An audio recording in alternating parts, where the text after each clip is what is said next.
அந்த பையனை நானும் ஒரே கிளாஸ்ல பார்த்தோம். ஒரே கிளாஸ்ல ஒரு நாள் வீட்டுக்கு வரும்போது எங்க அம்மா கூட திடீர்னு கொல்லுக்கட்டி சுட்டு வச்சுட்டான். திடீர்னு அவன் தெரியும் எனக்கு இந்த பையன் யாரு? விநாயகனே வினை தீர்ப்பவனே ஆனை முகத்தோனே பானை வகுத்தனே. எங்கடா புள்ளிய பெத்துவா தூக்கிடுறா இப்ப எல்லாம் முடியாதுமா. நீ என்ன தூக்குடா மனசுல நீ ஏன்னா இப்படிதான் ஏதோ கையை விரிச்சு காட்டுறேன். இல்ல அது சின்னதா காட்டினா கூழ் மாவு குடுவையாட்டு இருக்கும். சரி அதுக்குதான் விரிச்சு பெருசா காட்டிடுறது. அது விரிச்சு காட்டினா பக்கத்துல ஆளுங்க இருக்கிற ஆள் தெரியாதா? காட்டுற வேகம் அப்படி. அப்படியா? சரி. ஆசைக்கு பிறந்தவன் விநாயகன், அழகுக்கு பிறந்தவன். அவனை பத்தி மட்டும் பேசவே பேசாது, எனக்கு கெட்ட கோபம் வரும். கொரோனா டைம்ல ஊர்ல எல்லாம் கோயிலுக்கெல்லாம் மூட்டாங்க, ஜனங்கள்லாம் வரக்கூடாதுன்னு சொல்லி பண்ணி வச்சு பஞ்சாமிர்தம் பூரா புல் பேரி போச்சுட்டு அதெல்லாம் கொண்டு போய் பழனி மேலுக்கு பின்னால் ஊத்திட்டு நேரா ஊத்துக்காருக்கு வந்து 7.5 மூட்டை கல் வாங்கின்னு போனான். ஒரே ஒரு 100 ரூபாய் அட்வான்ஸ் கொடுத்தான். பழனியில செஞ்ச பஞ்சாமிரதம் கெட்டு போச்சுன்னு சொல்லி மலைக்கு அடிவாரத்துல ஊத்திட்டாங்க. ஊத்திட்டு உங்கள்கிட்ட வந்து வாங்கிட்டு போனா பஞ்சாமிரதத்துக்கு ஊத்தகர்ல வந்து 100 ரூபாய் கடன் வாங்கி. கொரோனா டைம் எல்லாம் முடிஞ்சு போய் ரிலீஃப் ஆன உடனே ஜனங்க கோயிலுக்கு போக ஆரம்பிச்சாங்க. அப்பெல்லாம் வசூலாயிட்டு இருக்குண்டான்ட்டு போன அடிவாரத்துல நின்னா இவன் மேல நின்று என்ன ஞான பழத்தை விழுந்த ரசமந்திரத்தோடு கொடுத்த நல்ல குருநாதன் முருகா உனக்கு என்ன குறை நேர்ந்ததென்று இன்புற்று தண்டுடன் முற்றி கோமலத்துடன் பழனி மலையில் ஆண்டியான முருகா உனக்கு என்ன குறை நேர்ந்ததென்று தண்டுடன் இன்புற்று முற்றி கோமலத்துடன் பழனி மலையில் ஆண்டியான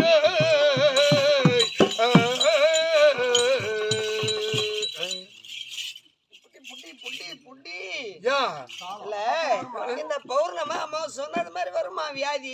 என்னது? இந்த பிக்ஸ் ஜென்னி ஜென்னி ஜென்னி இது ஜன்னி இல்ல, இசுபுலாகும். மொத்தமா இழுத்தா என்னன்னு தெரியுது. ஓ மணி நம்பர்ல பையனுக்கு என்ன ராகம்? இசுபுலாகும். அது எந்த புக்குல இருக்குது? அது அந்த புக்குல தான். எதுல? உள்ளக்குது அதுல.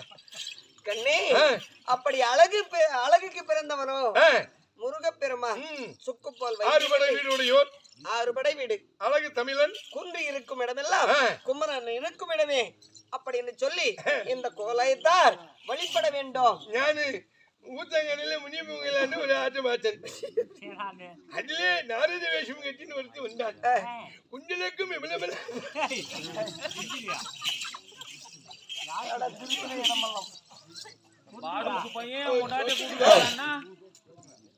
எங்க போயிருப்பான்? அப்படி கிடையாதுப்பா. குன்று என்றால் மலை. அவன் பேசுறது குஞ்சினுக்கும் இடமில்ல பூஜைக்கு இடமென்று குளிவலோர் புழுட்டம்.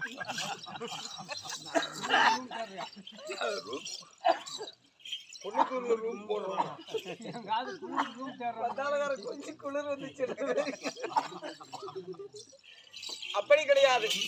குன்று இருக்கும் இடமெல்லாம் குமரன் இருக்கும் இடமே அப்படின்னு சொல்லி வருகின்ற கலியுகத்திலே இந்த குவலயம் எல்லாம் போற்றி வழிபட வேண்டும் அப்படின்னு சொல்லி எங்கெங்க குன்று மலை என்று சொல்லக்கூடிய குன்று மலைகள் இருக்கிறதோ அந்தந்த இடத்திலே அங்கங்கு சென்று அங்க அமர்ந்து இருக்கக்கூடிய மக்களை பாதுகாத்து வருகிறார்.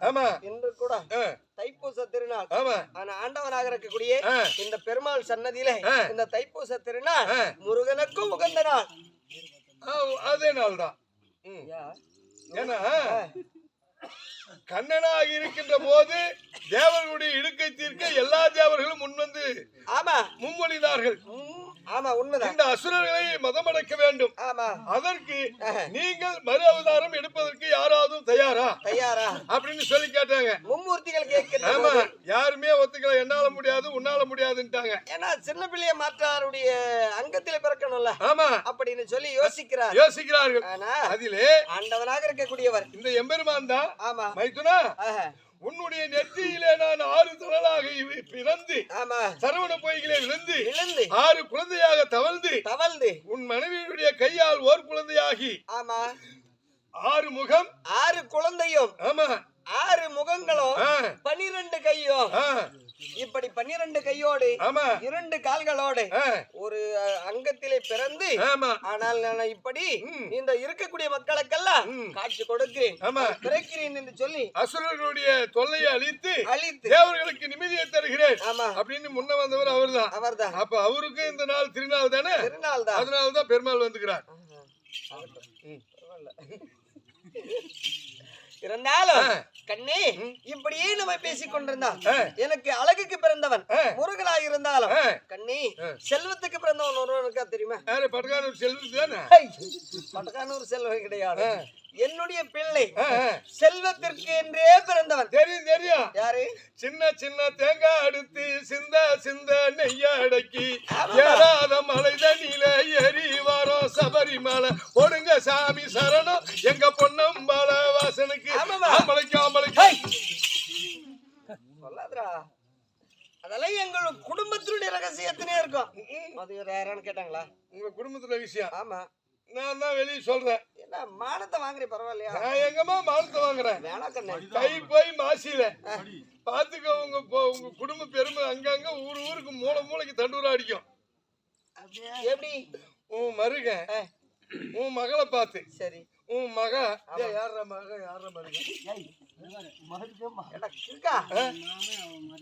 என்னுடைய மகன் யார் தெரியுமா ரதி உன் மருமக மன்மதன் தேவர்கள் அழைத்தாரு என்று தேவர் சபை போகிறேன்னு சொல்லி உன் மகத்தை எடுத்ததுக்கு ஆமா 2 பேத்துக்கு வந்துச்சு பாரு சண்டை அப்ப கேளு விட்டான் பாரு உன் மருக எப்படி நல்ல குடும்பத்துல பிறந்திருந்தா உனக்கு நல்ல புத்தி இருக்கும் தேவர் சபையில கூப்பிட்டிருக்காங்க நான் போய் வருகிறேன் அப்படின்னு சொல்லி கேட்டா அங்கேயே போக கூடாது தடுக்கிறியே நீ நல்ல குடும்பத்தை சேர்ந்தவளா என்ன என் குடும்பத்தை பத்தி உனக்கு என்ன தெரியும் அப்படிப்பட்ட குடும்பமா என் குடும்பம் எங்க குடும்பம் அதுக்கு இவன் சொல்றான் பாரு அடி காதாட்டி அடி பெண்ணே உங்க தம்பியோ மயிலோட்டி அடி ஒன்னானோ காதாட்டி பெண்ணு உங்க தம்பியோ மயிலோட்டி அடி உங்க அப்பனோ தீட்ட மலங்கடி வாரத்தில் கொலம் போட்டி அடி உங்க அம்மால ஊரா பேயோட்டி அடி உன் குடும்ப கதைகளையோ நான் சொல்லி வர கேளுமடி அடி எனக்கு எத்தனை அதிகம்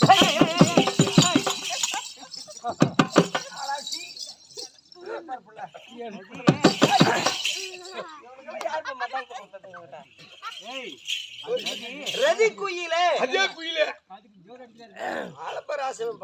கண்ணே என்னுடைய குடும்ப கதைகள் அப்படி ஒரு புறம் இருந்தாலும் செல்வத்திற்கே பிறந்தவன் ஹரிகர சுதன் ஆனந்த சித்தன் ஐயன் ஐயப்ப சுவாமி சபரிமலை இருக்கக்கூடிய ஹரிகர சுதன் ஆனந்த சித்தன் ஐயப்ப சுவாமி சரியா வீரத்திற்கு பிறந்தவன் வீரத்திற்கின்றே ஒரு மனிதனுடைய வீரம் எவ்வளவு இருக்கிறது அப்படின்னு சொல்லி மற்றவர் கிடத்துரைக்க வேண்டும் மற்றவர் தெரிந்து கொள்ள வேண்டும் அப்படின்னு சொல்லி என்னுடைய கணவருடைய சிவபெருமானுடைய நெற்றிக்கண்ணிலே பிறந்தவன் அகோர வீரபத்ரன் தக்கனுடைய வேள்வியை அழிப்பதற்காகவே பிறந்தவன் அகோர வீரபத்ரன்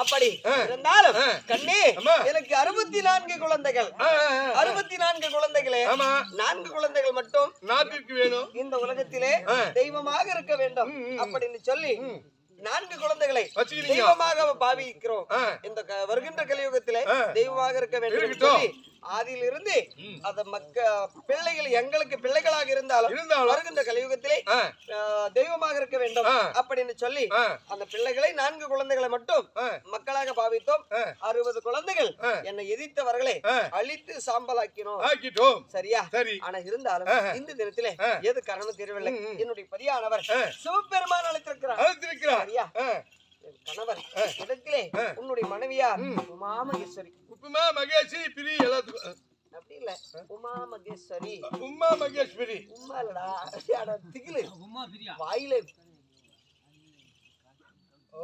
வடபழனிலிருந்து வந்து பாலாடுக்குது சுட்டு போறா அப்படி கிடையாது எதை சொன்னாலும் குறுக்க மதியதே உனக்கு என்னுடைய கணவரிடத்துல உப்புமா மகேஸ்வரியால புரியல உமா மகேஸ்வரி வாயப்பாரு வாணியர் டேமாட்டோட வாயில ஊத்தானுவேன் அப்புறம் ஏன்னா நீங்க இருக்கிற இடம் அப்படி அங்கிருந்து ஊத்துனா நாங்க இப்படிதான் புடிச்சு குடிக்கிறோம். இப்ப வேற தீர்த்த மலையெல்லாம் மனமெல்லாம் மேல உணர்ந்து பாக்குறோம் தண்ணி ஊத்துறது. இப்ப கொயாரி போட்டு வயசு இப்படி விட்டுக்கிறா என்னுடைய கணவர் இடத்துல உன்னுடைய மனைவியா மாமக்கு சரியா இருந்திருக்கா அப்படின்னு சொல்லிட்டு போ.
என்னுடைய மனைவி என்று சொல்லக்கூடிய உமாமகேஸ்வரி, சாமண்டீஸ்வரி, சர்வேஸ்வரி, ஜெகதீஸ்வரி, உலகத்துக்கு உத்தமி. ஆமா ஆமா. ஏன் கூப்பிட்ட? யாரு கூப்பிட்ட? நான் கூப்பிட்ட இல்லைங்க. ஏன் கூப்பிட்ட? நீங்க என்ன சொன்னீங்க? நான் கைலமலையிலே புலித்தோல் ஆசிரமத்தின் மீது அமர்ந்திருக்கின்ற போது என் இடபாகத்தை சரியாக பற்றி கொண்ட என் பார்வதா வர வேண்டும் என்று சொன்னீங்க. அம்மாவில போய் கூட்டிட்டு வந்துக்கிறேன். போய் அப்பா கூப்பிடுறேன், கூப்பிடு. அப்பா கூப்பிடுறான்னா எப்படிப்பா? அம்மா வந்துக்கிறேன்னு சொல்லிட்டு அவ சொன்னாங்க. இவர் அப்பா கூப்பிடுறேன்னு சரி எப்படியா கூப்பிட்டு விடு. என்ன அப்பா கூப்பிடுறாரு பாமா. திக்கலே யார் திக்கலே? உன்னுடைய அம்மா வந்திருக்காங்கன்னு சொல்லிடுவா போ. சரி போச்சு.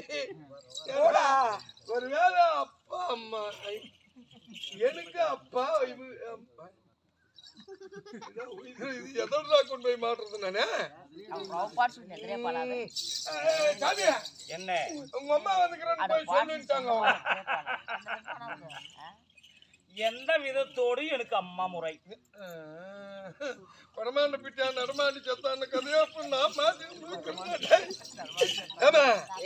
நீ அந்த அம்மா காக்குறாங்க. இப்போ எனக்கு அப்பான்னு சொல்லி கூப்பிடுறாருன்னு சொல்லி எனக்கு கூப்பிட்டல, எந்த விதத்தில எனக்கு அப்பான்னு சொல்லி கேளு. ஐயோ எலெக்ஷன்ல கூட இவ்வளவு பிரச்சனை வராதாட்டுங்க. இவங்க வீட்டுல பெரிய பிரச்சனை. 200 ரூபாய் கொடுக்குறாங்கன்னு சொல்லி எல்லாரும் ரவுண்டானாவே ஏறிக்கினாங்க. இன்னைக்கு நான் எவத்துல போய் ஏறுறதுன்னு தான் தெரியல. ஆட்டுக்குட்டி தலைய வெட்டுற இடத்துல ஏறி மரத்து மேல ஏறிக்கிட்டா.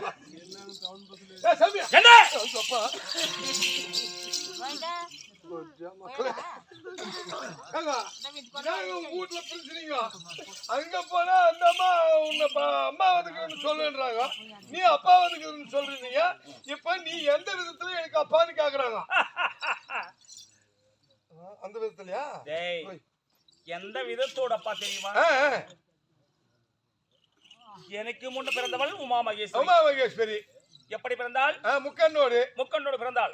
அந்த முக்கண்ணோடு பிறக்கும் போது நான் என்ன செய்தேன்? என்ன பண்ணீங்க? உன்னை திருமணம் செய்ய வேண்டுமானால் நெற்றிக்கண்ணை கொடு, உன்னை திருமணம் செய்வேன் அப்படின்னு சொல்லி சொல்ல நேரத்திலே அந்த நெற்றிக்கண்ணை எனக்கு தாரவாத்து கொடுத்தாள். அந்த நெற்றிக்கண்ணால் எரித்து விட்டேன். மறு யார் தெரியுமா? என்னிடத்தில் சேர வேண்டுமானால், என்ன திருமணம் செய்ய வேண்டுமானால் தக்க நேரத்திலே பிள்ளைய பருந்து நான் தாட்சாணியை நான் வந்து கல்யாணம் பண்ணிக்கிறேன். அன்னைக்கு எரித்தியன் அப்படின்றால் யாரு? நீங்க அப்பாதான். ஏடா இவ்வளவு லேட்டு?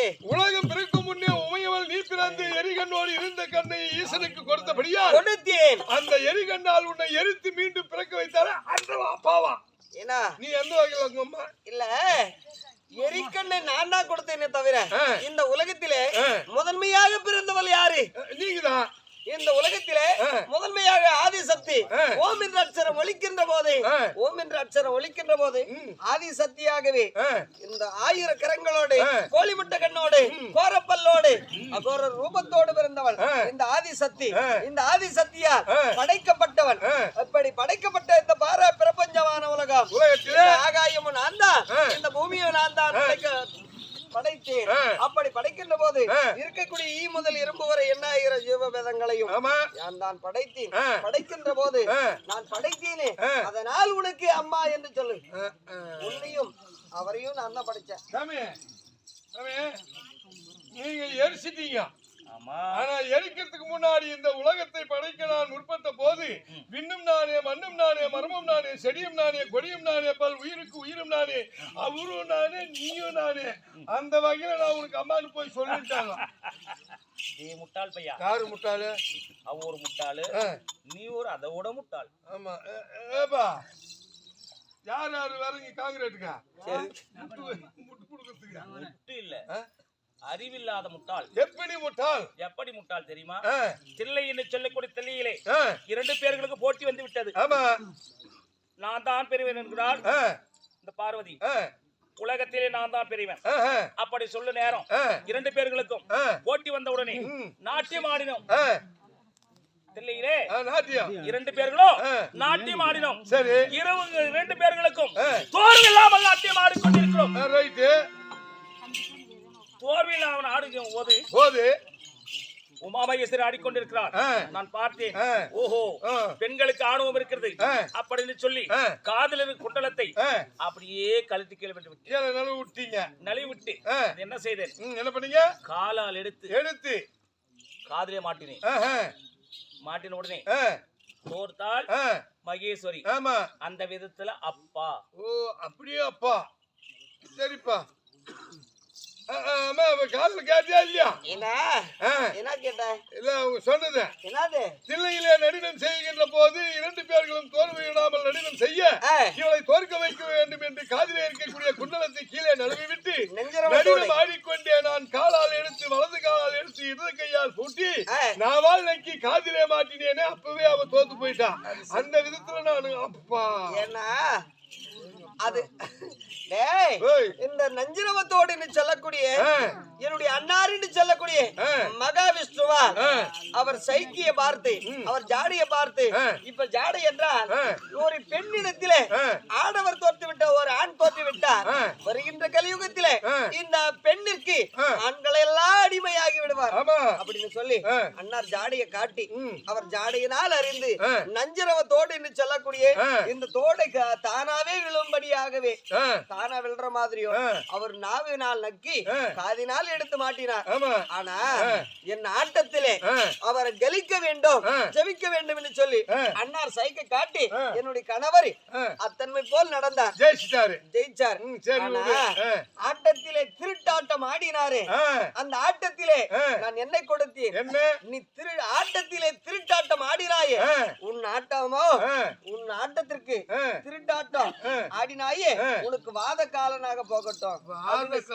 நான் சாபம் கொடுத்தல அவரு அதனாலதான் சொங்கி சொங்கி நடக்கிறது. ஆமா வாத கால. அதனால நான் சாபம் கொடுத்தது அவர் நேர்ந்துச்சுல.